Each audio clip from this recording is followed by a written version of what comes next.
ما ننسخ من آية أو ننسها نأت بخير منها أو مثلها ألم تعلم أن الله على كل شيء قدير ألم تعلم أن الله له ملك السماوات والأرض وما لكم من دون الله من ولي ولا نصير صدق اللہ العظیم۔ ان آیات مبارکہ کا ترجمہ اگرچہ ہم کر چکے ہیں، لیکن اس کا جو اصل مفہوم ہے اور اس کا پس منظر ہے اس کو سمجھنا ضروری ہے۔ آپ کو معلوم ہے کہ اللہ کا دین آدم سے لے کر این دم تک ایک ہی ہے۔ نوح کا دین، موسیٰ کا دین، عیسیٰ کا دین، محمد کا دین صلی اللہ علیہ وسلم علیہ الصلوۃ دین ایک ہی ہے۔ شریعتوں میں فرق رہا ہے، اور یہ فرق جو رہا ہے اس کا اصل سبب یہ ہے کہ نوع انسانی مختلف اعتبارات سے ارتقاء کی مراحل طے کر رہی تھی۔ ذہنی پختگی، شعور کی پختگی، پھر سوشل ایولیوشن، تمدنی ارتقاء، یہ مسلسل جاری تھا۔ لہذا اس ارتقاء کے جس مرحلے میں رسول آئے اسی کی مناسبت سے ان کو تعلیمات دے دی گئیں۔ ان میں وہ حصے بھی تھے کہ جو ایٹرنل ہیں، جو ہمیشہ رہیں گے، اور ایسے بھی تھے کہ جو اس زمانے کی مناسبت سے تھے۔ اب جب اگلا رسول آئے گا تو ظاہر بات ہے کہ ان میں سے کچھ چیزوں میں تغیر و تبدل ہو جائے گا، کچھ چیزیں نئی آ جائیں گی، کچھ پرانی ساقط ہو جائیں گی۔ یہ پرانی چیزوں کا ساقط ہونا یہ کہلاتا ہے ناسخ ہونا، ناسخ و منسوخ کا مسئلہ، کہ وہ حکم منسوخ ہو گیا اور اس کی جگہ پر کوئی اور حکم آ گیا ہے۔ یا تو اللہ تعالیٰ تعین کے ساتھ منسوخ فرماتے ہیں، یا یہ کہ اس شے کو سرے سے لوگوں کے ذہنوں سے زائل کر دیتے ہیں۔ اعتراض یہ کر رہے تھے یہودی کہ اگر تو یہ دین وہی ہے جو موسیٰ کا تھا تو ظاہر بات ہے کہ پھر شریعت پوری وہی ہونی چاہیے۔ اس کے اعتراض کا جواب ہے جو یہاں دیا جا رہا ہے، اور یہی مسئلہ پھر قرآن میں بھی ہے۔ قرآن کی بھی تدریج کے ساتھ شریعت کی تکمیل ہوئی ہے۔ جیسا کہ میں نے پہلے عرض کیا تھا، شریعت کا بلو پرنٹ آپ کو سورہ بقرہ میں مل جائے گا آگے چل کر، لیکن شریعت کی تکمیل ہوئی ہے سورہ مائدہ میں۔ یہ جو تقریباً 5-6 سال کا وقفہ ہے، اس میں کچھ احکام شروع میں دیے گئے، پھر ان میں رد و بدل کر کے، اور پھر آخر میں الیوم اکملت لکم دینکم واتممت علیکم نعمتی ورضیت لکم الاسلام دینا۔ تو یہ ناسخ و منسوخ کا مسئلہ صرف سابقہ شریعتوں اور شریعت محمدی میں نہیں ہے صلی اللہ علیہ وسلم، بلکہ خود شریعت محمدی میں بھی زمانی اعتبار سے ارتقاء ہوا ہے کہ پہلے شراب کے بارے میں حکم دیا گیا کہ اس کی مضرت زیادہ ہے، گناہ کا پہلو زیادہ ہے، کچھ فائدے بھی ہیں، بس۔ اس کے بعد آیا اگر شراب کے نشے میں ہو تو نماز مت پڑھو، نماز کے قریب مت جاؤ۔ سورہ مائدہ میں آخری حکم آ گیا، حل انتم منتہون، اب باز آتے ہو کہ نہیں آتے، حرام کر دیا گیا۔ تو یہ تدریجاً ہوا ہے۔ تو ناسخ و منسوخ قرآن میں بھی ہے، اور ناسخ و منسوخ قرآن اور تورات کے مابین بھی ہے۔ تو ہم نہیں منسوخ کرتے کوئی آیت یا بھلوا دیتے ہیں اس کو، نأت بخیر منہا، ہم اس سے بھی بہتر لے آتے ہیں، او مثلہا، یا اس جیسی ہی۔ الم تعلم ان اللہ علی کل شیء قدیر، اب یہ کہ یہ تو اللہ کی اتھارٹی ہے، مالک الملک وہ ہے، دین اس کا ہے، اس میں وہ جس طریقے سے چاہے کسی چیز کے اندر تبدیلی پیدا کر دے۔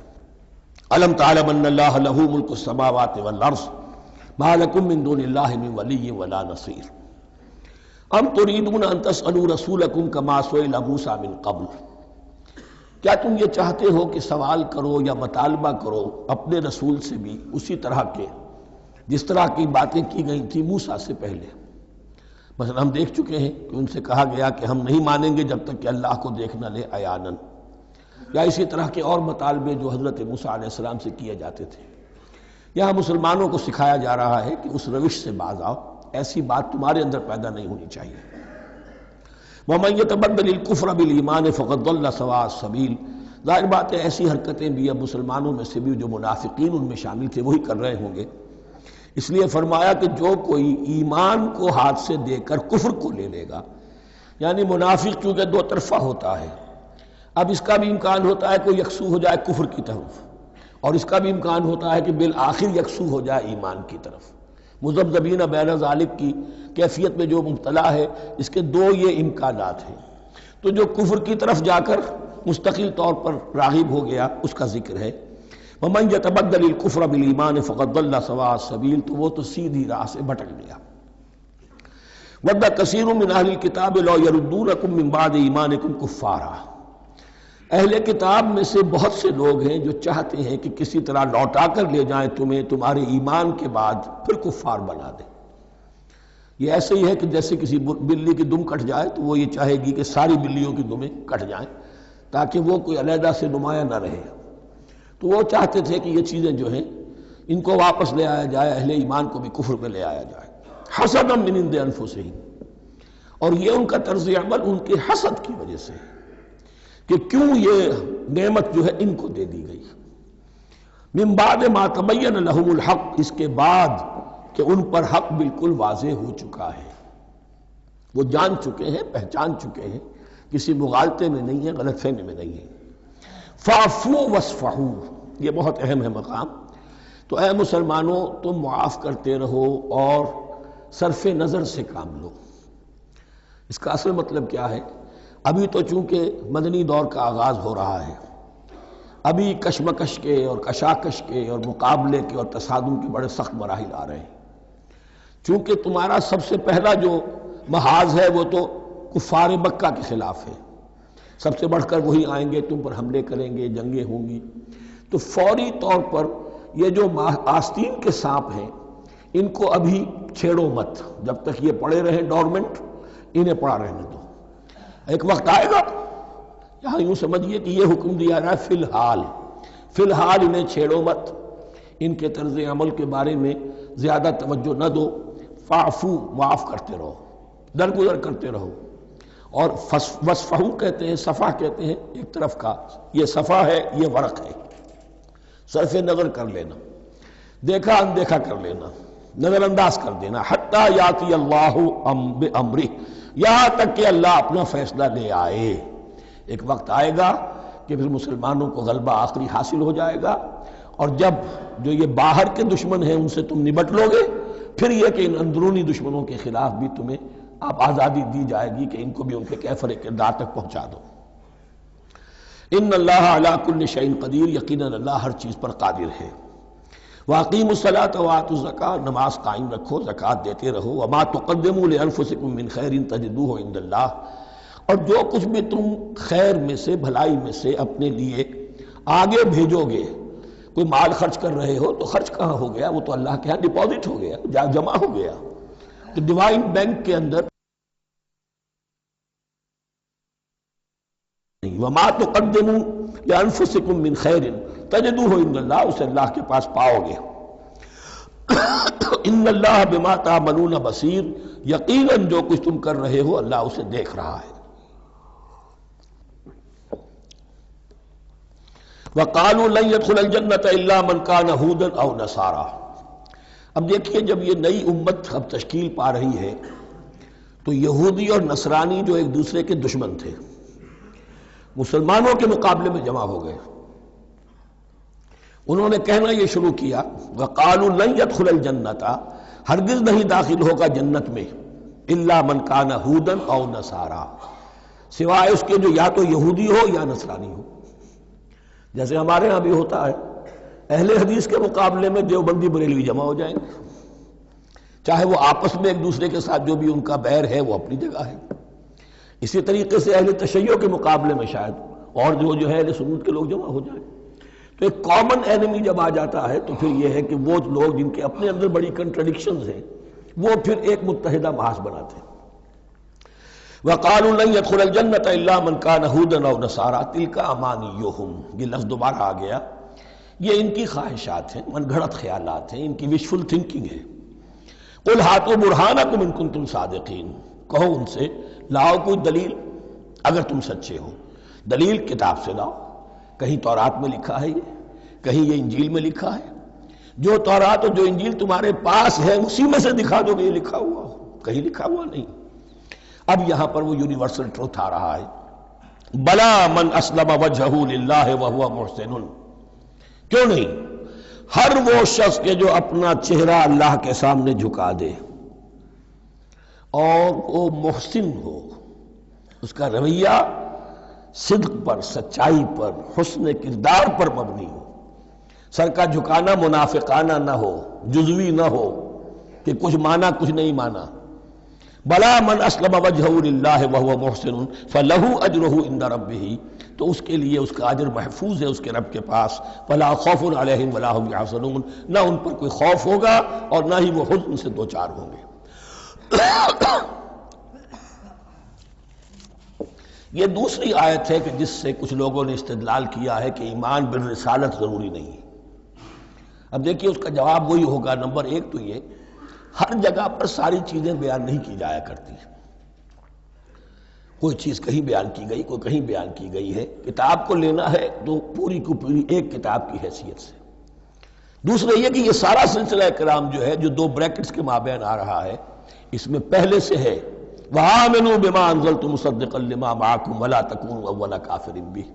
تو وہ تو ضرب کھا رہی ہے اس پورے کے پورے مضامین کے سلسلے سے جو ان دو بریکٹوں کے درمیان آ رہا ہے. اب دیکھیے، ایک طرف تو ان کا کہنا یہ تھا کہ جنت میں داخل نہیں ہوگا مگر وہی جو یہودی ہو یا نصرانی ہو. اب عمل کیا ہے؟ وَقَالَتِ الْيَهُودُ لَيْسَتِ النَّصَارَىٰ عَلَىٰ شَيْءٍ، یہودی کہتے ہیں نصارہ کی کوئی حیثیت نہیں، کوئی بنیاد نہیں، کوئی جڑ نہیں. وقالت النصارى ليست اليهود على شيء، اور نصارہ کہتے ہیں کہ یہود کی کوئی بنیاد نہیں، بے بنیاد لوگ ہیں، کوئی حقیقت ان کی حقانیت ہے ہی نہیں. وهم يتلون الكتاب، اور مزہ یہ ہے کہ دونوں ایک کتاب پڑھ رہے ہیں. اولڈ ٹیسٹمنٹ تو مشترک ہے یہودیوں میں اور عیسائیوں میں، یہ بہت اہم نکتہ ہے. اور جدید عیسائیت میں جو ایک بہت بڑی طاقت ابھر رہی ہے امریکہ میں، وہ ہے کہ جو یہ عیسائیت کو جیوڈائز کر رہی ہے. کیونکہ رومن کیتھولک مذہب جو تھا اس نے تو چونکہ گویا کہ سارا رشتہ توڑ لیا تھا بائبل سے، سارا اختیار پوپ کے ہاتھ میں آ گیا تھا. لیکن پروٹیسٹنٹس نے پھر بائبل کو قبول کیا. اب اس کی منطقی انتہا یہ کہ اولڈ ٹیسٹمنٹ کے اوپر بھی اب ان کی توجہ ہو رہی ہے کہ آخر یہ بھی تو ہم مانتے ہیں کہ ہماری کتاب ہے، اور اس میں جو کچھ لکھا ہے اس کو نظر انداز کیسے کر سکتے ہیں. تو حال ہی میں ہم نے جو ایک سیمینار کیا تھا امریکہ میں، جس میں ایک یہودی عالم بھی آئے تھے، ایک عیسائی بھی آئے تھے، اور مسلمانوں کی طرف سے بھی ہمارے ایک ساتھی بلال کوشل نے بات کی تھی. تو وہاں ایک یہودی عالم نے کہا کہ اس وقت اسرائیل کو سب سے بڑی سپورٹ جو مل رہی ہے وہ ان عیسائیوں سے مل رہی ہے امریکہ میں سے، کہ جو اس وقت ایونجلسٹ کہلاتے ہیں وہاں پر، اور جو ایک بڑا فرقہ بن کر ابھر رہے ہیں. بہرحال یہ ان کا طرز عمل ہے. وَهُمْ يَتْلُونَ الْكِتَابَ، اور وہ دونوں کے دونوں کتاب کے پڑھنے والے ہیں. كَذَلِكَ قَالَ الَّذِينَ لَا يَعْلَمُونَ مِثْلَ قَوْلِهِمْ، اسی طرح کہا تھا ان لوگوں نے کہ جو کچھ بھی نہیں جانتے انہی کی سی بات کہی تھی، یعنی یہ اشارہ ہے مشرکین مکہ کی طرف. فَاللَّهُ يَحْكُمُ بَيْنَهُمْ يَوْمَ الْقِيَامَةِ فِيمَا كَانُوا فِيهِ يَخْتَلِفُونَ، تو اللہ تعالیٰ فیصلہ کر دے گا ان کے مابین قیامت کے دن ان تمام باتوں کا جن میں کہ یہ اختلاف کر رہے تھے. وَمَنْ أَظْلَمُ مِمَّنْ مَنَعَ مَسَاجِدَ اللَّهِ أَنْ يُذْكَرَ فِيهَا اسْمُهُ وَسَعَىٰ فِي خَرَابِهَا. اب دیکھیے یہاں جو بقیہ یہ آیات آ رہی ہیں، تو اگرچہ خطاب تو ہے وہ بریکٹس کے مابین، خطاب بنی اسرائیل، لیکن اب یہاں کچھ ریفرنسز اہل مکہ کی طرف شروع ہو گئے ہیں، اور اس کے بعد سے حضرت ابراہیم کا تذکرہ آئے گا، پھر تحویل قبلہ کا ذکر آئے گا. تحویل قبلہ میں ظاہر بات ہے کہ وہ قبلہ جو ہے وہ مشرکین مکہ کے قبضے میں تھا اس وقت. اس حوالے سے ریلیونٹ کچھ مضامین جو ہیں اس کی تمہید باندھی جا رہی ہے. یہ ساری تمہید ہے جو آگے آنے والا مضمون ہے تحویل قبلہ، جو علامت تھی اس بات کی کہ اب وہ سابقہ امت مسلمہ معزول کر دی گئی اور نئی امت محمد صلی اللہ علیہ وسلم اس مقام پر نصب کر دی گئی، انسٹال کر دی گئی. اس کے حوالے سے جو مسئلے اٹھیں گے اسی لیے قال الذین لا یعلمون مثل قولہم، میں نے عرض کیا کہ یہ مشرکین مکہ کی طرف اشارہ ہے. ومن اظلم ممن منع مساجد اللہ یذکر فیہا اسمہ، اس سے بڑھ کر ظالم کون ہوگا جو اللہ تعالیٰ کی مسجدوں سے لوگوں کو روکے کہ وہ اس میں اس کا نام لے سکے. چونکہ مشرکین مکہ نے مسلمانوں کو محروم کر دیا تھا حرم سے، اب وہاں جانے کی ان کو اجازت نہیں تھی. سن 6 میں حضور گئے بھی ہیں، تب بھی یہ کہ صلح حدیبیہ ہو گئی، واپس آنا پڑا، عمرہ کرنے کی اجازت نہیں ملی. سن 7 میں پھر ہوا ہے. تو یہ 7 برس بہت شاہ گزرے ہیں محمد الرسول اللہ صلی اللہ علیہ وسلم اور اہل ایمان پر. اب یہاں ذکر ہو رہا ہے ان کا، قریش کا۔ وَمَنْ أَظْلَمُ مِمَّنْ مَنَعَ مَسَاجِدَ اللَّهِ أَنْ يُذْكَرَ فِيهَا اسْمُهُ وَسَعَىٰ فِي خَرَابِهَا، اور وہ اس کی تخریب میں لگے ہوئے ہیں۔ یہ خراب تخریب سے اسی سے بنا ہے۔ یہ تخریب دو طرح کی ہوتی ہے، ایک ظاہری تخریب ہوتی ہے کسی مسجد کو گرا دینا، اور ایک ظاہری نہیں باطنی معنوی ہوتی ہے۔ وہ جو تخریب ہے وہ یہ ہے کہ توحید کی بجائے اسے شرک کا اڈا بنا دیا ہے۔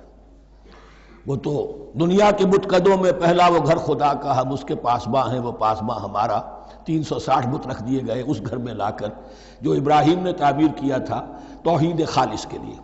وَسَعَىٰ فِي خَرَابِهَا، یہ لفظ ذرا نوٹ کر لیجئے، یہ ایک حدیث میں بھی آیا ہے، بڑی دلدوز حدیث ہے، اور میں چاہتا ہوں کہ آپ اسے ذہن میں رکھیں۔ حضور نے فرمایا یوشک ان یاتی علی الناس زمان، اندیشہ ہے کہ لوگوں پر یعنی میری امت پر ایک زمانہ ایسا بھی آ جائے گا، اب گنتے جائیے، لا یبقى من الاسلام الا اسمہ، اسلام میں سے اس کے نام کے سوا کچھ نہیں بچے گا، ولا یبقى من القرآن الا رسمہ، قرآن میں سے اس کے رسم الخط، الفاظ اور حروف کے سوا کچھ نہیں بچے گا۔ اسی کی اللہ تعالیٰ نے ضمانت دی ہے، یہ محفوظ رہے گا رسم عثمانی۔ مساجدہم عامرۃ، ان کی مسجدیں آباد تو بہت ہوں گی، وہی خراب من الہدی، ہدایت سے خالی ہو جائیں گے۔ یہ خراب کے لفظ سے ہی خراب من الہدی، وعلماؤہم شر الناس تحت ادیم السماء، اور ان کے علماء آسمان کی چھت کے نیچے کی بدترین انسان ہیں۔ من عندہم تخرج الفتنۃ وفیہم تعود، فتنہ انہی کے اندر سے برآمد ہوگا، انہی میں گھس جائے گا، یعنی ان کا کام فتنہ انگیزی، مخالفت، جنگ و جدال، بھڑکانا، اپنے اپنے فرقے کے لوگوں کے جذبات کو بھڑکاتے رہنا اور مسلمانوں کے اندر اختلافات کو ہوا دینا، یہی ان کا کام رہ جائے گا۔ آج جن کو ہم علماء کہتے ہیں ان کی عظیم اکثریت اس کیفیت سے دوچار ہو چکی ہے۔ جب مذہب اور دین پیشہ بن جائے تو کوئی خیر اس میں باقی نہیں رہتا۔ یہ دین اور مذہب پیشہ نہیں تھا، اسلام میں کوئی پیشوائیت نہیں، اسلام میں کوئی پاپائیت نہیں، اسلام میں کوئی برہمنزم نہیں، اسلام تو ایک کھلا، ہر شخص کتاب اللہ پڑھے، ہر شخص عربی سیکھے، ہر شخص کو امامت کے قابل ہونا چاہیے، ہر شخص اپنی بچی کا نکاح خود پڑھائے، ہر شخص اپنے والد کا جنازہ خود پڑھے۔ یہ جو ہم نے پیشہ بنا دیا ہے اور پھر انہیں پیسے دیتے، ظاہر بات ہے کہ پھر اس پیشے کے اندر تو پیشے میں عیب نہیں، رکھیے نہ فرہاد کو نام، پھر تو پیشہ میں تو جو کچھ پیشہ ورانہ چشمکیں ہوتی ہیں اور جو خباثتیں ہوتی ہیں وہ آتی ہیں۔ لیکن ساتھ ہی یہ بات واضح رہے کہ علماء حق سے دنیا خالی نہیں ہوگی، علماء حق بھی ہیں، لیکن کسی کے ماتھے پر لکھا ہوا نہیں ہوتا کہ یہ علماء حقانی میں سے اور یہ علماء سو میں سے ہے۔ باقی یہ صحیح بات ہے کہ اکثریت ادھر جا چکی ہے، ورنہ امت کا بیڑا غرق نہ ہوتا، سیدھی سیدھی بات۔ یہ بیڑا غرق ہوا ہے تو آخر کوئی سبب ہے۔ اولئک ما کان لہم ان یدخلوها الا خائفین، ایسے لوگوں کو تو سوائے اس کے ان کا کوئی مقام نہیں ہے کہ انہیں داخل ہونے کی بھی اجازت نہیں ہونی چاہیے اس میں، یعنی اللہ کی مسجدوں میں، مگر خوف زدہ ہو کر، ڈر کر۔ لہم فی الدنیا خزی، ان کے لیے دنیا میں بھی رسوائی اور ذلت ہے، لہم فی الآخرۃ عذاب عظیم، اور آخرت میں ان کے لیے عذاب عظیم ہے۔ وللہ المشرق والمغرب، اب دیکھیے تمہید ہو رہی ہے تحویل قبلہ کے لیے۔ اب ظاہر بات ہے کہ بڑی حساس جو ہے وہ ایک کیفیت تھی یہ تو یروشلم کے ساتھ جن کو دلچسپی تھی اور ان کے دلوں میں اس کی عقیدت تھی، مکہ مکرمہ اور بیت اللہ کے ساتھ جن کو دلچسپی تھی اور ان کے دلوں میں اس کی عقیدت تھی، تو اس حوالے سے یہ قبلہ بدلنا، اور 2 دفعہ بدلا ہے قبلہ۔ پہلے آ کے مدینے میں حضور نے یروشلم کی طرف 16 مہینے نماز پڑھی اور پھر تحویل قبلہ ہوا، تو اب اس میں کئی امتحان ہو گئے، وہ آگے آ جائے گا، لیکن اس کی تمہید باندھی جا رہی ہے۔ للہ المشرق والمغرب، مشرق اور مغرب سب اللہ کے ہیں، یعنی اگر ہم رخ کرتے ہیں مغرب کی طرف تو اس کے معنی یہ نہیں ہے کہ اللہ مغرب میں ہے، معاذ اللہ، اللہ تو جہت سے، مقام سے، ماورا وراء الورا۔ یہ تو یہ ہے کہ ایک یکسانیت پیدا کرنے کے لیے، اجتماعی رنگ دینے کے لیے ایک چیز کو قبلہ بنا دیا، علامت ہے۔ غالب نے ٹھیک کہا ہے، قبلے کو اہل نظر قبلہ نما کہتے ہیں۔ قبلہ جو ہے وہ مسجود تو نہیں ہے پرے سرحد ادراک سے اپنا مسجود، قبلے کو اہل نظر قبلہ نما کہتے ہیں۔ للہ المشرق والمغرب فینما تولوا فثم وجہ اللہ، جدھر بھی تم رخ کرو گے وہ اللہ ہی کا رخ ہے۔ ان اللہ واسع علیم، یقیناً اللہ بہت وسعت والا ہے، بہت وسعت والا ہے، وہ کسی سمت میں محدود نہیں ہے، اور علیم ہے، ہر شے کا جاننے والا ہے۔ دیکھیے یہاں یہ آیت کہہ کے اور چھوڑ دیا مسئلہ، اگلے مسئلے پر آ گئے۔ آگے آپ کو پتہ چلے گا کہ یہ در حقیقت ایک تمہید باندھی جا رہی ہے تحویل قبلہ کے لیے۔ وقالوا اتخذ اللہ ولدا سبحانہ، اور ان میں وہ بھی ہیں، اب ظاہر بات ہے یہاں پھر اشارہ ہو رہا ہے وہ اہل مکہ کی طرف، جنہوں نے یہ کہا ہے کہ اللہ نے اولاد اپنے لیے اختیار کی، یعنی وہ کہتے تھے کہ یہ جو فرشتے ہیں یہ اللہ کی بیٹیاں ہیں، نصارہ کہتے تھے کہ حضرت مسیح اللہ کے بیٹے ہیں، اور یہودیوں کا بھی ایک گروہ ایسا تھا جو حضرت عزیر کو اللہ کا بیٹا کہتا تھا۔ بل لہ ما فی السماوات والارض، نہیں، آسمانوں اور زمین میں جو کچھ ہے اسی کی ملکیت ہے، سب مخلوق ہیں، مملوک ہیں، خالق اور مالک صرف وہ ہے۔ کل لہ قانتون، اور سب کے سب اس کے فرما بردار ہیں، بڑے سے بڑا رسول، بڑے سے بڑا ولی، بڑے سے بڑا فرشتہ، بڑے سے بڑے اجرام سماویہ، سب کل لہ قانتون۔ بدیع السماوات والارض، وہ آسمان اور زمین کو پیدا کرنے والا ہے بغیر کسی شے کے۔ یہ ابداع اور خلق، ان میں فرق ہے۔ ابداع، بلکہ شاہ ولی اللہ دہلوی نے حجت اللہ البالغہ کا جو پہلا چیپٹر ہے اس کو یہی 3 عنوان دیے ہیں۔ اللہ تعالیٰ کے افعال بنیادی طور پر 3 ہیں، ابداع، خلق، تدبیر۔ ابداع ہے جسے انگریزی میں کہتے ہیں کریشن ایکس نہیلو، عدم محض سے کچھ بنا دیا، کچھ نہیں تھا اور بنا دیا، کن فیکون، یہ ابداع ہے۔ خلق ہے اب ایک چیز سے دوسری چیز بنانا، گارے سے انسان بنایا، یہ تخلیق ہے، آگ سے جن بنا، یہ تخلیق ہے، نور سے فرشتے بنا، یہ تخلیق ہے۔ تو ابداع، بدیع وہ ہے کہ جس نے نئی چیز، اسی لیے بدعت ہمارے ہاں کہلاتی ہے وہ شے جو دین میں نہیں تھی اور خواہ لا کے شامل کر دی گئی، جس کی کوئی جڑ بنیاد دین میں نہیں ہے، وہ بدعت ہے۔ اس سے یہ لفظ بدیع السماوات والارض، وَإِذَا قَضَىٰ أَمْرًا فَإِنَّمَا يَقُولُ لَهُ كُن فَيَكُونُ، اس کی شان تو یہ ہے کہ جب وہ کسی معاملے کا فیصلہ کر لیتا ہے تو بس کہتا ہے کہ ہو جا، اور وہ ہو جاتی ہے۔ وَقَالَ الَّذِينَ لَا يَعْلَمُونَ لَوْلَا يُكَلِّمُنَا اللَّهُ وَتَأْتِينَا آیَةٌ، اور کہا ان لوگوں نے جو علم نہیں رکھتے، یہاں پھر وہی مشرکین مکہ کی طرف روح سخن ہے، کیوں نہیں بات کرتا ہم سے اللہ، اور کیوں نہیں کوئی لے آتا ہمارے پاس کوئی نشانی۔ یہ میں عرض کر چکا ہوں، یہ مضمون جو ہے کہ ان کا مطالبہ تھا بہت شدت کے ساتھ کہ کوئی معجزے ویسے ہی دکھاؤ جیسے تم کہتے ہو کہ عیسیٰ نے دکھائے تھے، موسیٰ نے دکھائے تھے، تو ہمارے یہ مطالبے پورے کر دو، ہم مان لیں گے۔ یہ ذکر آئے گا سورہ انعام میں اور پھر سورہ بنی اسرائیل میں۔ كَذَلِكَ قَالَ الَّذِينَ مِن قَبْلِهِمْ مِثْلَ قَوْلِهِمْ، اسی طرح کی باتیں جو لوگ ان سے پہلے آئے تھے وہ بھی کہتے رہے۔ تشابہت قلوبہم، ان کے دل ایک دوسرے سے مشابہ ہو گئے ہیں۔ قد بینا الآیات لقوم یوقنون، اور ہم نے تو اپنی آیات کو واضح کر دیا ہے ان لوگوں کے لیے جو یقین کرنا چاہیں۔ انا ارسلناک بالحق بشیرا ونذیرا، اے نبی ہم نے آپ کو بھیجا ہے حق کے ساتھ بشیر اور نذیر بنا کر۔ بنیادی حیثیت آپ کی یہ ہے کہ آپ اہل حق کو بشارت دیں، فراح و ریحان و جنت نعیم، فسلام لک من اصحاب الیمین، یہ بشارت دیجئے۔ اور جو غلط راستے پر جائیں، کفر کریں، منافقت میں مبتلا ہوں، ملحد ہوں اور بدعملی کریں، ان کو آپ خبردار کر دیجئے کہ جہنم ان کے لیے تیار کر دی گئی ہے۔ آپ کا کام دعوت ہے، ابلاغ ہے، تبلیغ ہے، نصیحت ہے۔ وَلَا تُسْأَلُ عَنْ أَصْحَابِ الْجَحِيمِ، آپ سے سوال نہیں کیا جائے گا جہنمیوں کے بارے میں کہ اے محمد یہ کیوں جہنم میں پہنچ گئے، ہم نے تمہیں بھیجا تھا، تمہارے ہوتے ہوئے یہ جہنمی کیوں ہو گئے؟ نہیں، یہ آپ کی ذمہ داری نہیں ہے۔ کون جنت میں جانا چاہتا ہے، کون جہنم میں جانا چاہتا ہے، یہ آدمی کا اپنا فیصلہ ہے۔ آپ کا کام ہے کہ حق کو واضح کر دیں، ہاں وضاحت میں کمی نہ رہ جائے، حق واضح ہو جائے، کوئی اشتباہ نہ ہو، بالکل مبرہن ہو جائے، واضح ہو جائے، بس یہ ذمہ داری آپ کی ہے، اس سے زیادہ نہیں۔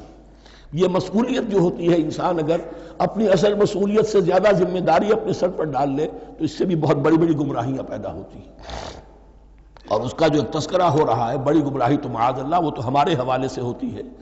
ہمارے ہاں کی بہت سی جماعتیں جو ہیں اسی طرح کی غلطیوں کی وجہ سے وہ غلط راستوں پر پڑ گئی، پوری تحریکیں برباد ہو گئی۔ لیکن یہاں بھی حضور کا معاملہ کیا ہو رہا تھا کہ حضور چاہتے تھے کہ کسی طرح یہ علماء یہود ایمان لے آئے۔ بہرحال حضور کے دل میں رغبت، آخر مکے میں آپ تھے تو دعائیں مانگتے تھے، اے اللہ عمرو ابن ہشام اور عمر ابن خطاب میں سے کسی ایک کو تو میری جھولی میں ڈال دے۔ تو اسی طرح کی دعا آپ نے کی ہوگی۔ فرمایا وَلَن تَرْضَىٰ عَنْكَ الْيَهُودُ وَلَا النَّصَارَىٰ حَتَّىٰ تَتَّبِعَ مِلَّتَهُمْ۔ اے نبی کسی مغالطے میں نہ رہیے، ہرگز راضی نہیں ہوں گے آپ سے نہ یہ یہودی اور نہ نصرانی جب تک کہ آپ پیروی نہ کریں ان کی ملت کی۔ لہذا امید منقطع کر لیجیے، اس لیے کہ زیادہ امید ہو تو مایوسی ہو جاتی ہے۔ اقبال نے بہت خوب کہا ہے بندہ مومن کے بارے میں، جس کی امیدیں قلیل جس کے مقاصد جلیل۔ مقصد اونچا لیکن امید قلیل رکھیے، اللہ چاہے گا تو ہو جائے گا، نہیں چاہے گا تو میرا کام تو اپنی حد تک اپنا فرض ادا کر دینا ہے۔ اس سے زیادہ کی جو ہے خواہش اپنے دل میں پالیں گے، کسی اجلت پسندی میں گرفتار ہو جائیں گے، کہیں دائیں بائیں ہک اور کرک کے ذریعے سے کہیں پہنچنے کی کوشش کریں گے اور اپنے آپ کو بھی برباد کر لیں گے۔ لن ترضى عنك اليهود ولا النصارى حتى تتبع ملتهم قل ان هدى الله هو الهدى، کہہ دیجئے دیکھو ہدایت تو ہے اللہ کی ہدایت۔ وَلَئِنِ اتَّبَعْتَ أَهْوَاءَهُمْ، اور نبی آپ بھی کان کھول کر سن لیں، اگر آپ نے ان کی خواہشات کی پیروی کی، یہاں ہم جوڑ دیں گے الفاظ بالفرض بفرض محال، اگر آپ نے ان کی خواہشات کی پیروی کی کچھ چلو لے دو کر معاملہ کر لو، کچھ ان کی بات مانو، کچھ اپنی بات منوا لو۔ یہ مکے میں بھی قریش کی طرف سے بھی آیا تھا کہ کچھ اپنی بات منوا لیجئے، کچھ ہماری مانی، کمپرومائز کیجئے۔ اب ظاہر بات ہے کہ یہاں اب یہود کے ساتھ یہی معاملہ ہے۔ وَلَئِنِ اتَّبَعْتَ أَهْوَاءَهُمْ بَعْدَ الَّذِي جَاءَكَ مِنَ الْعِلْمِ مَا لَكَ مِنَ اللَّهِ مِنْ وَلِيٍّ وَلَا نَصِيرٍ، اور اگر بفرض محال آپ نے پیروی کی ان کی خواہشات کی، اس کے بعد کہ آپ کے پاس علم آ چکا تو نہیں ہوگا کوئی بھی اللہ کے مقابلے میں آپ کے لیے کوئی مددگار یا حمایتی۔ معاذ اللہ، حق کی تلوار بڑی ننگی ہے، اور یہاں اللہ کا عدل یہ فرد سے فرد تک بدلتا نہیں ہے، نہ امت سے امت کی طرف بدلے گا، قوم اور کسی اور قوم سے ایک معاملہ کسی دوسری قوم سے کوئی اور معاملہ نہیں۔ اللہ کے اصول ہیں، اللہ کے قوانین ہیں، اس کی فطرت ہے، فطرت اللہ التی فطر الناس علیہا، پھر یہ کہ اس کی سنت ہے، لن تجد لسنت اللہ تحویلا ولن تجد لسنت اللہ تبدیلا۔ الذین آتیناہم الکتاب یتلونہ حق تلاوتہ، وہ لوگ کہ جنہیں ہم کتاب دیتے ہیں وہ اس کی تلاوت کرتے ہیں جیسا کہ اس کی تلاوت کا حق ہے۔ اس پر میں نے اپنے کتابچے میں بحث کی ہے، تلاوت کا اصل حق کیا ہے۔ مسلمانوں پر قرآن مجید کے حقوق نامی کتابچہ، اب یہاں پہ تفصیل سے بیان کرنے کا وقت نہیں ہے، لیکن ایک بات جان لیجئے کہ تلاوت کا لفظ جو قرآن کے لیے قرآن نے اختیار کیا یہ بڑا ذو معنیین ہے۔ تلا یتلو ہم اسے بھی کہتے ہیں پڑھنا، اور تلا یتلو کسی کے پیچھے پیچھے چلنے کو کہتے ہیں۔ والشمس وضحاها والقمر اذا تلاها، سورج کے بعد پیچھے آتا ہے چاند۔ تو یتلو کے معنی کیا ہے؟ when you are reading the book you are following the text۔ بعض لوگوں کو دیکھا ہوگا انگلی ان کی چلتی ہے ساتھ ساتھ، وہ بیچارے جو زیادہ ماہر نہیں ہیں تو تاکہ نگاہ ادھر سے ادھر نہ ہو جائے، ایک سطر سے دوسری سطر پر نہ پہنچ جائے، انگلی بھی ساتھ ساتھ پھیرتے ہیں، تو فالوئنگ دی ٹیکسٹ۔ لیکن اس تلاوت کا اصل حق کیا ہوگا؟ جب آپ اس کتاب کو فالو کریں، اسے اپنا امام بنائیں، اس کے پیچھے چلیں، اس کا اتباع کریں، اس کی پیروی کریں، جس کی کہ دعا ہم کرتے ہیں وَاجْعَلْهُ لَنَا إِمَامًا وَنُورًا وَهُدًى وَرَحْمَةً، تو اللہ تو بنائے گا ہمارا امام اس کو اسی وقت جب کہ ہم فیصلہ کر لیں کہ ہم اس کتاب کے پیچھے چلیں گے۔ الذین آتیناہم الکتاب یتلونہ حق تلاوتہ اولئک یؤمنون بہ، جو اللہ کی کتاب کی تلاوت کا حق ادا کریں اور اس کی پیروی بھی کریں، وہی ہیں جو اس پر ایمان رکھتے ہیں۔ جو نہ تلاوت کا حق رکھتے ہوں ادا کریں، نہ پیروی کریں، وہ دعویٰ کریں کہ ہمارا ایمان ہے تورات پر اور کتاب پر، تو یہ دعویٰ جو ہے جھوٹا دعویٰ ہے۔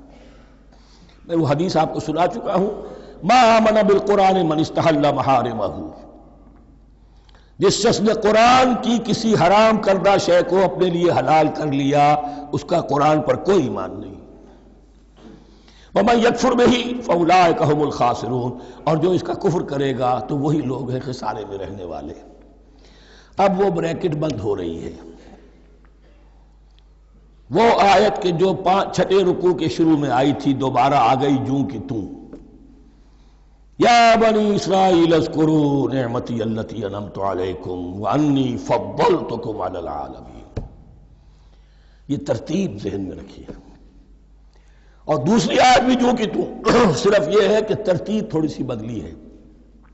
بریکٹ یوں بناتے ہو تو اس کی چونچ ادھر ہوتی ہے تو اس کی چونچ ادھر ہوتی ہے، تو اسی طریقے سے ذہن میں رکھیے کہ دوسری آیت کی ترتیب تھوڑی سی بدل دی ہے، درمیانی، اور وہ بھی درمیان میں چونچ والا معاملہ جو ہوتا ہے۔ وَاتَّقُوا يَوْمًا لَا تَجْزِي نَفْسٌ عَن نَفْسٍ شَيْئًا، یہ تو جو کہ تو وہی ہے، ڈرو اس دن سے جس دن کوئی جان کسی دوسری جان کے کام نہ آ سکے گی۔ وَلَا يُقْبَلُ مِنْهَا عَدْلٌ، وہاں کیا تھا وَلَا يُقْبَلُ مِنْهَا شَفَاعَةٌ، یہاں کیا آیا وَلَا يُقْبَلُ مِنْهَا عَدْلٌ، نہ اس سے کوئی فدیہ قبول کیا جائے گا۔ وَلَا تَنْفَعُهَا شَفَاعَةٌ، یہ شفاعت بعد میں لے آئے، عدل پہلے لے آئے، وہاں شفاعت پہلے ہے عدل بعد میں، بس یہ تبدیلی ہے۔ وَلَا هُمْ يُنصَرُونَ، اور یہ پھر جو کا تو وہی جو پہلی آیت میں تھا، جو چھٹے رکوع کی دوسری آیت ختم ہوئی، نہیں انہیں کوئی مدد مل سکے گی۔ یہ جو حصہ تھا جو تقریباً 10 رکوعوں پر مشتمل تھا، سورہ بقرہ کے 18 رکوع کہ جن میں روح سخن ہے سابقہ امت مسلمہ کی طرف۔ 4 رکوع بڑے عموم کے حامل تھے، لیکن بین السطور وہاں بھی اشارے موجود تھے، روح سخن جو تھا وہ بنی اسرائیل کی طرف۔ 10 رکوعوں میں صراحت کے ساتھ ساری گفتگو انہی سے ہے، الا یہ کہ ایک جگہ مسلمانوں سے خطاب کر لیا، کچھ آخر میں اہل مکہ کا تذکرہ بھی ہو گیا۔ اب اس کے بعد ذکر شروع ہو رہا ہے حضرت ابراہیم علیہ السلام کا۔ وہ بات سمجھ لیجئے کہ کیا وجہ ہے اس کی۔ دیکھیے حضرت ابراہیم کی نسل کی یہ 2 شاخیں چلی، ویسے تو 3 ہیں۔ عام طور پر لوگوں کے علم میں ہے کہ 2 بیویاں تھیں، حضرت ہاجرہ سے حضرت اسماعیل پیدا ہوئے، بڑے تھے، حضرت سارہ سے حضرت اسحاق، ان کے بیٹے یعقوب، یعقوب کے 12 بیٹے بنی اسرائیل۔ حضرت اسماعیل کو حضرت ابراہیم نے آباد کیا خانہ کعبہ کے پاس لا کر، بواد غیر ذی زرع، تو وہاں یہ جو ایک نسل چلی۔ لیکن نبوت جو ہے حضرت ابراہیم کے بعد حضرت اسماعیل کو تو ملی، اس کے بعد مسلسل یوں سمجھیے کہ تقریباً 3000 کا فصل ہے سالوں کا کہ کوئی نبوت اس شاخ میں نہیں آئی۔ نبوت کا سلسلہ چلا دوسری شاخ میں، حضرت یعقوب، حضرت اسحاق، حضرت یعقوب، حضرت یوسف، چلتے جائیے، اور پھر حضرت موسیٰ اور عیسیٰ سے شروع ہو کر حضرت موسیٰ اور ہارون سے شروع ہو کر حضرت عیسیٰ اور یحییٰ تک 1400 برس مسلسل۔ اگرچہ تیسری شاخ بھی تھی، بنو قطورہ کہلاتے، تیسری اہلیہ آپ کی تھی قطورہ۔ بنی قطورہ میں سے ان کی اولاد بڑی کثیر تھی، ان میں سے ایک مدین تھے، مدین یا مدیان، ان میں حضرت شعیب کی بعثت ہوئی تھی۔ حضرت شعیب بھی حضرت ابراہیم کی نسل میں سے ہیں، لیکن بنی مدیان میں سے۔ بہرحال اب چونکہ حضور کی بعثت ہوئی بنی اسماعیل میں، ادھر بنی اسرائیل ہیں، ان سے یہ خطاب ہو رہا ہے سابقہ امت مسلمہ، اور اب یہ امامت الناس منتقل ہونے والی ہے بنی اسرائیل سے بنی اسماعیل کو۔ تو اب اگر اس انتقال کے وقت نقل، اگر وہ جو کامن فیکٹر ہے اس کا تذکرہ کیا جائے تو بات آسان ہو جائے گی۔ ابراہیم ہی تو جد امجد ہے نا تمہارے، تم یعقوب کی اولاد ہو ٹھیک ہے، لیکن یعقوب کس کے بیٹے تھے؟ اسحاق کس کے بیٹے تھے؟ ابراہیم کے۔ تو یہ دوسری نسل بھی تو ابراہیم ہی کی ہے۔ اس حوالے سے ان کے لیے سہل بنایا جا رہا ہے کہ بات کو سمجھو۔ یہ صرف یہ ہے کہ 2 پیڑھی اوپر جا کر مل گئے اور لانا خیر سمجھا، اور حضرت ابراہیم نے خانہ کعبہ کی تعمیر کی، اور اسے اب مرکز بنانا ہے اہل توحید کا، لہذا یہ ساری گفتگو اب شروع ہو رہی ہے۔ 4 رکوع اب وہ ہیں 15ویں سے شروع ہو کر 18ویں تک، جن کا اصل مضمون ہے تحویل قبلہ۔ وَإِذِ ابْتَلَىٰ إِبْرَاهِيمَ رَبُّهُ بِكَلِمَاتٍ فَأَتَمَّهُنَّ، اور ذرا یاد کرو جب ابراہیم کو آزمایا اس کے رب نے بہت سی باتوں میں. میرا ایک کتاب چاہے حضرت ابراہیم کی شخصیت پر، حج اور عید الاضحیٰ اور ان کی اصل روح، اور اس میں ایک تحریر ہے، ایک تقریر ہے. جو تحریر ہے وہ مجھے بہت پسند ہے کہ کیسے کیسے امتحان آئے ہیں حضرت ابراہیم علیہ السلام پر. فَأَتَمَّهُنَّ، اب یہ ایک جملے میں ایک پوری داستان ہے. اس نے ان سب کو پورا کیا، سب میں پاس ہو گیا، ہر امتحان سے کامیابی کے ساتھ with flying colors ہر امتحان سے نکلے. قال انی جاعلک للناس اماما، تب ہم نے کہا اے ابراہیم اب میں تمہیں نوع انسانی کا امام بنانے والا ہوں. قال ومن ذریتی، انہوں نے کہا اور میری نسل کے بارے میں بھی یہ وعدہ ہے کہ نہیں؟ قال لا ینال عہد الظالمین، فرمایا میرا یہ عہد ظالموں سے متعلق نہیں ہوگا.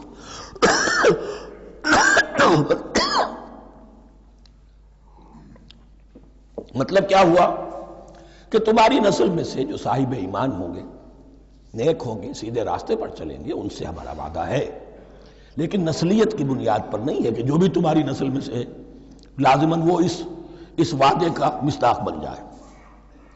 وَإِذْ جَعَلْنَا الْبَيْتَ مَثَابَةً لِلنَّاسِ وَأَمْنًا، اور یاد کرو جب کہ ہم نے گھر کو، اپنے گھر کو، بیت اللہ کو قرار دے دیا لوگوں کے لیے زیارت کی جگہ، لوٹ کے آنے، لوٹ کر آؤ، حج کرو.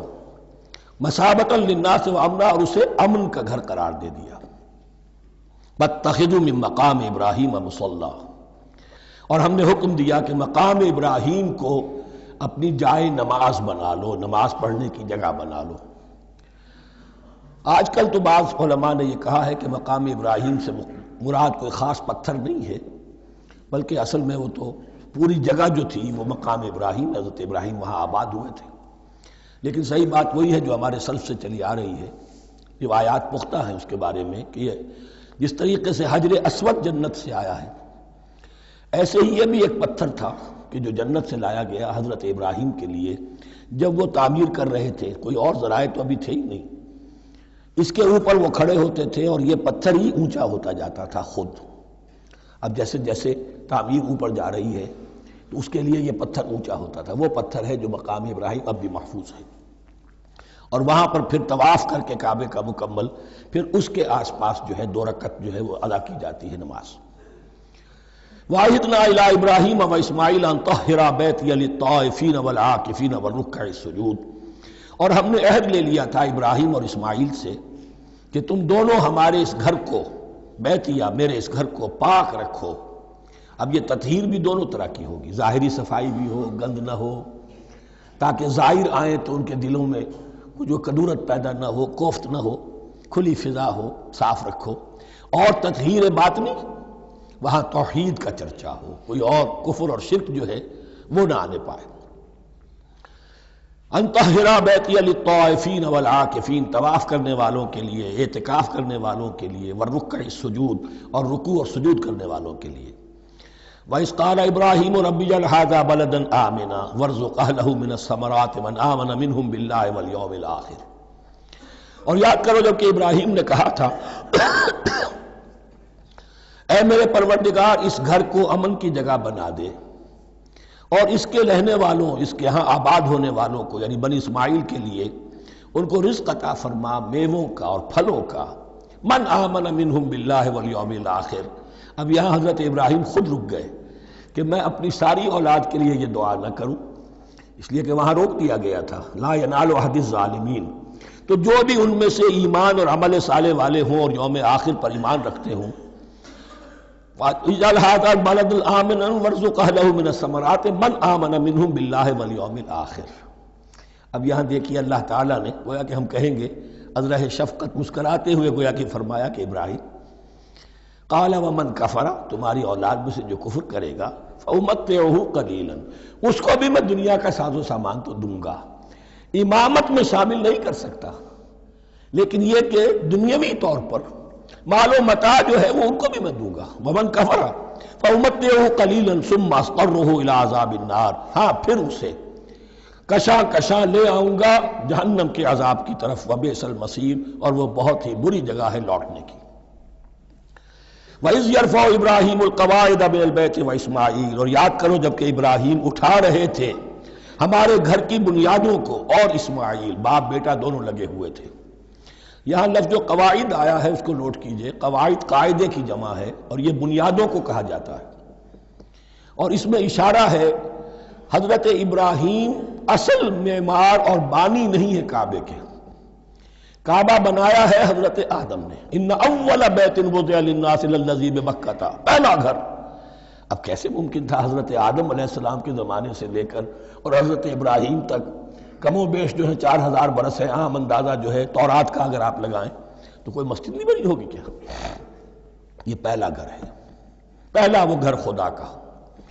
تو اس کی بنیادیں رہ گئی تھیں، باقی وہ امتداد زمانہ سے، اور چونکہ یہ سیلاب کا راستہ تھا، سیلاب کی وجہ سے وہ سب جو ہے دیواریں بہہ گئی تھی، صرف بنیادیں تھیں۔ ان بنیادوں کو پھر وَإِذْ بَوَّأْنَا لِإِبْرَاهِيمَ مَكَانَ الْبَيْتِ، یہ سورہ حج میں جا کر مضمون تفصیل سے آئے گا۔ اب میں آئے گا کہتا ہوں، آ چکا ہے حقیقت کے اعتبار سے، اس لیے کہ یہ ساری مکی صورتیں ہیں جو نازل ہو چکی ہیں سورہ بقرہ سے بہت پہلے۔ تو جب وہ ان بنیادوں کو اٹھا رہے تھے تو دعائیں مانگ رہے تھے، ربنا تقبل منا انک انت السمیع العلیم، اے رب ہماری اس کوشش کو، ہماری اس مشقت کو، محنت کو قبول فرما۔ باہر گھر بنا رہے ہیں، پتھر اٹھا اٹھا کر لا رہے ہیں، حضرت اسماعیل کی عمر اس وقت لگ بھگ 13 برس ہے، ہاتھ بٹا رہے ہیں۔ ربنا تقبل منا انک انت السمیع العلیم، اے رب ہماری اس کوشش کو شرف قبول عطا فرما، یقیناً تو سب کچھ سننے والا اور جاننے والا ہے۔ ربنا وجعلنا مسلمین لک، اور اے رب ہمیں اپنا فرما بردار بنائے رکھ۔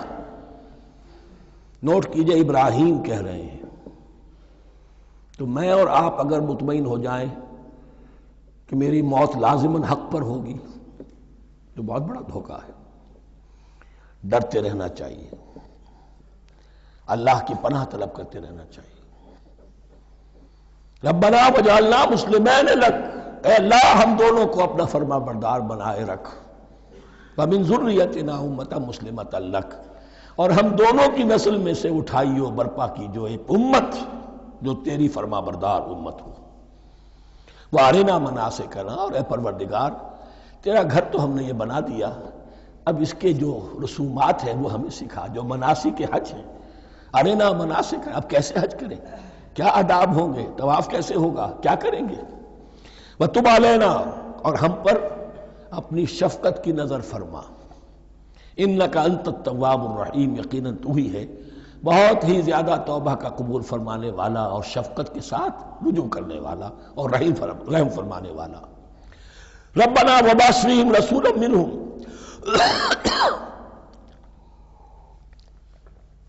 اور اے ہمارے پروردگار ہماری اس نسل میں، اب چونکہ ہماری نسل مراد ہے بنی اسماعیل، بنی اسرائیل اسماعیل کی نسل میں سے تو نہیں ہے نا، یہاں دونوں کی نسل سے مراد ہے تو وہ بنی اسماعیل۔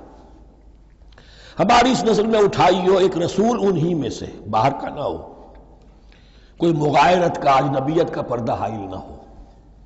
وہ کیا کرے، یتلو علیہم آیاتک، تیری آیات ان کو پڑھ کر سنائے، وَيُعَلِّمُهُمُ الْكِتَابَ وَالْحِکْمَةَ، اور صرف سنائے نہیں، تعلیم دے انہیں کتاب اور حکمت کی۔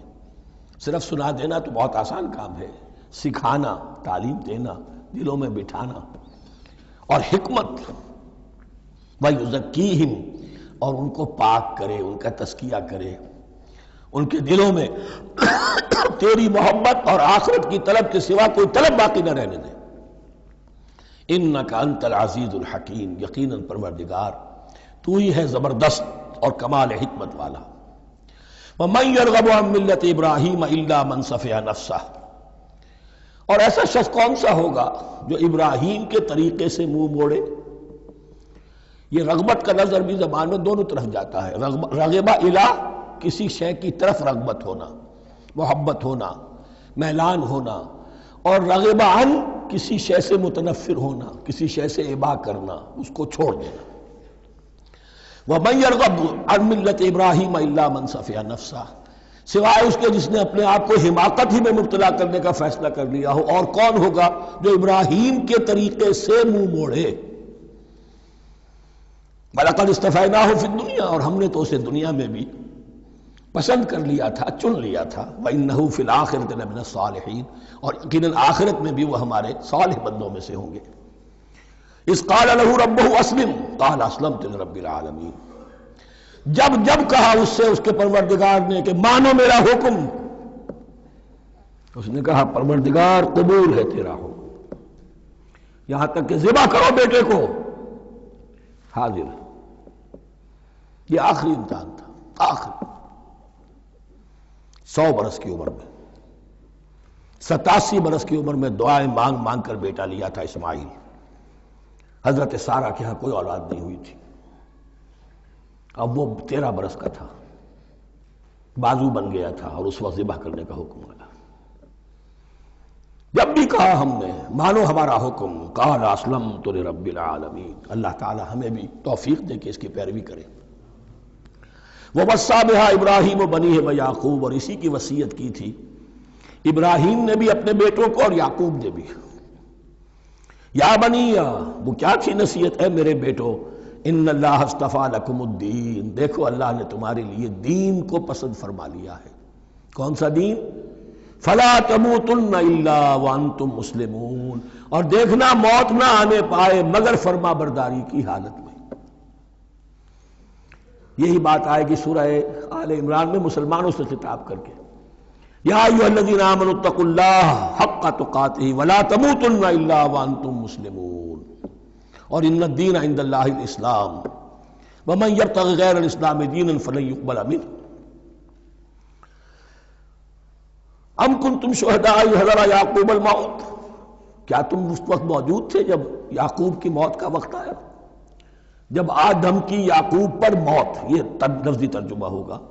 اذ حضر یعقوب الموت اذ قال لبنیہ ما تعبدون من بعدی، حضرت یعقوب نے اپنے سارے بیٹوں کو جمع کیا، 12 کے 12، اور مصر میں پہنچ چکے تھے یہ حضرت یوسف علیہ السلام کے ذریعے سے، جو سورہ یوسف میں ساری کہانی آئے گی. وہاں انتقال ہوا تو انہوں نے اپنے بیٹوں کو جمع کیا. اذ قال لبنیہ ما تعبدون من بعدی، میرے بعد تم کس کی پوجا کرو گے، کس کی پرستش کرو گے؟ یہ بات نہیں تھی کہ انہیں معلوم نہیں تھا، لیکن یہ کہ ایک میثاق، قول و قرار اور پختہ کرنے کے لیے. قالوا نعبد الہک و الہ آبائک ابراہیم و اسماعیل و اسحاق، انہوں نے کہا کہ ہم پوجیں گے، بندگی کریں گے، پرستش کریں گے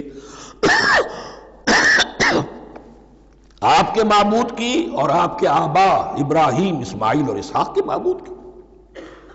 اور یہ کوئی مختلف معبود نہیں ہے، الہ واحدہ، وہ تو ایک ہی الہ ہے.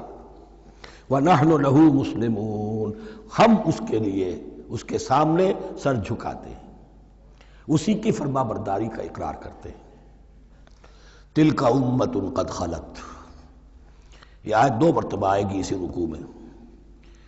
یہ ایک گروہ تھا انسانوں کا جو گزر گیا، ابراہیم، اسماعیل، اسحاق، یعقوب، ان کی اولاد. قد خلت، وہ گزر گئے. لہا ما کسبت ولکم ما کسبتم، ان کے لیے تھا جو انہوں نے کمایا، اور تمہارے لیے ہوگا جو تم کماؤ گے. یعنی یہاں پدرم سلطان بود کا کوئی مقام نہیں ہے. ہر شخص کے لیے اپنا عمل، اپنا ایمان، اپنی کمائی. وَلَا تُسْأَلُونَ عَمَّا كَانُوا يَعْمَلُونَ، تم سے یہ نہیں پوچھا جائے گا کہ وہ کیا کرتے تھے، تم سے پوچھا جائے گا تم کیا کر کے لائے ہو. تو راچے ہے پدرم سلطان بود، تو راچے ہے. تم کیا ہو بھائی، تو اپنی بات کرو، باپ تمہارا سلطان تھا، ہوگا.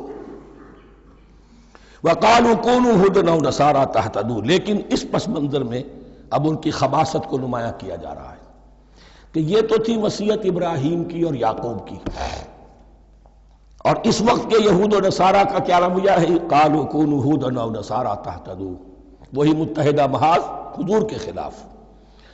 یا تو یہودی، انہوں نے کہا کہ یا یہودی ہو جاؤ یا نصرانی تو ہدایت پر ہو جاؤ گے.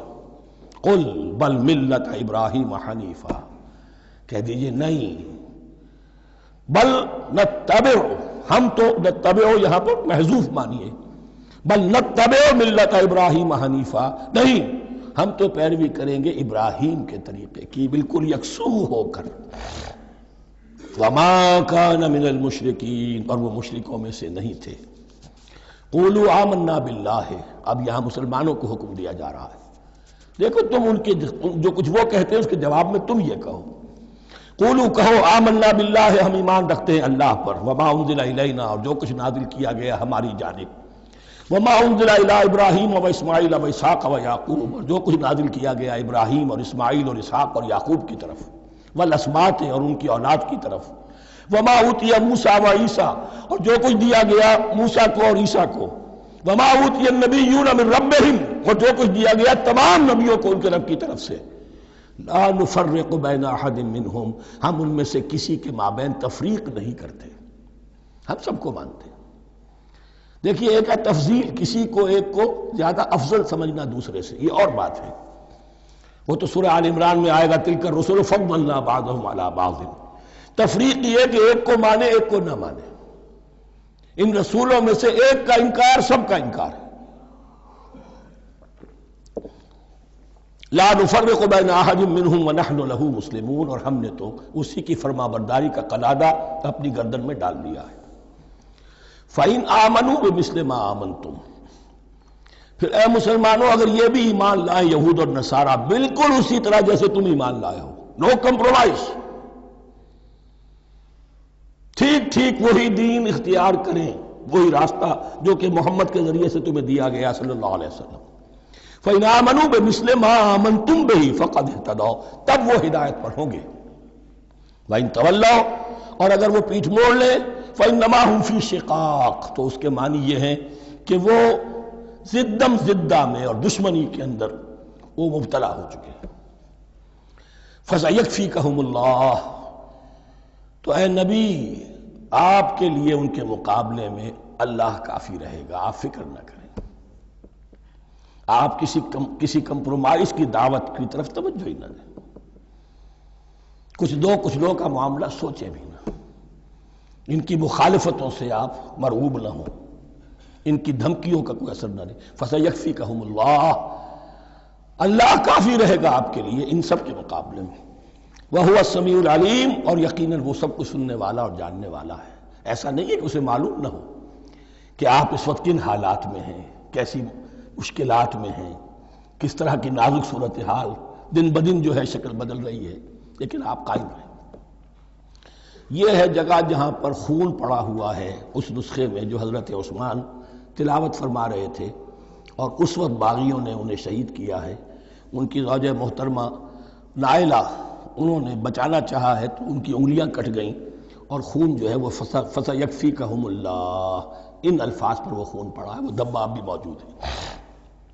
وَهُوَ السَّمِيعُ الْعَلِيمُ، اور وہ سب کچھ سننے والا اور جاننے والا ہے.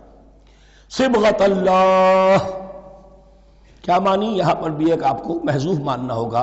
اخترنا صبغۃ اللہ، ہم نے تو اختیار کر لیا ہے اللہ کے رنگ کو. وَمَنْ أَحْسَنُ مِنَ اللَّهِ صِبْغَةً وَنَحْنُ لَهُ عَابِدُونَ، اور اللہ سے بہتر رنگ کس کا ہوگا، اور ہم تو بس اسی کی بندگی، اسی کی پرستش کرنے والے ہیں. قُلْ أَتُحَاجُّونَنَا فِي اللَّهِ وَهُوَ رَبُّنَا وَرَبُّكُمْ، اے نبی ان سے کہیے کہ کیا تم ہم سے محاجہ کر رہے ہو، حجت بازی کر رہے ہو، جھگڑ رہے ہو، دلیل بازی کر رہے ہو اللہ کے بارے میں؟ وَهُوَ رَبُّنَا وَرَبُّكُمْ، وہ تو ہمارا رب بھی ہے تمہارا رب بھی ہے. رب تو ایک ہے، رب بھی ایک، اس کا دین بھی ایک. ہاں شریعتوں میں فرق ہوا ہے. قُلْ أَتُحَاجُّونَنَا فِي اللَّهِ وَهُوَ رَبُّنَا وَرَبُّكُمْ وَلَنَا أَعْمَالُنَا وَلَكُمْ أَعْمَالُكُمْ، رب تو ہمارا بھی وہ تمہارا بھی وہ، البتہ ہمارے لیے ہوں گے ہمارے عمل، تمہارے لیے ہوں گے تمہارے عمل. وَنَحْنُ لَهُ مُخْلِصُونَ، اور ہم تو اس کے لیے اپنے آپ کو خالص کر لینے والے ہیں. یہ ذرا 3 الفاظ یہاں پہ نوٹ کر لیجئے، یہ میرے اور آپ کے لیے لمحہ فکریہ ہیں. نحن لہو مسلمون، 136ویں آیت اس پر ختم ہوئی. ہم اس کے سامنے سر تسلیم خم کرتے ہیں، ان میں سے تو ہم بھی شامل ہیں. نحن لہو عابدون، آیت نمبر 138. ہم اس کی بندگی کرنے والے ہیں، اسی کی بندگی کرنے والے ہیں. تو صرف اسلام نہیں، عبادت اور ٹوٹل عبادت، ٹوٹل بندگی، پوری زندگی میں اس کے ہر حکم کی پیروی اور اطاعت۔ اس سے آگے بات آئی وَنَحْنُ لَهُ مُخْلِصُونَ، یہ عبادت اخلاص کے ساتھ نہیں ہے تو منافقت ہے۔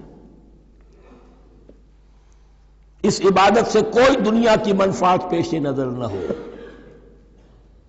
سوداگری نہیں، یہ عبادت خدا کی ہے۔ دنیا بنانا، دنیا کمانا، دین کو ذریعہ بنانا، اس سے بڑا، اس سے بڑی اور اس سے گری ہوئی کوئی حرکت نہیں۔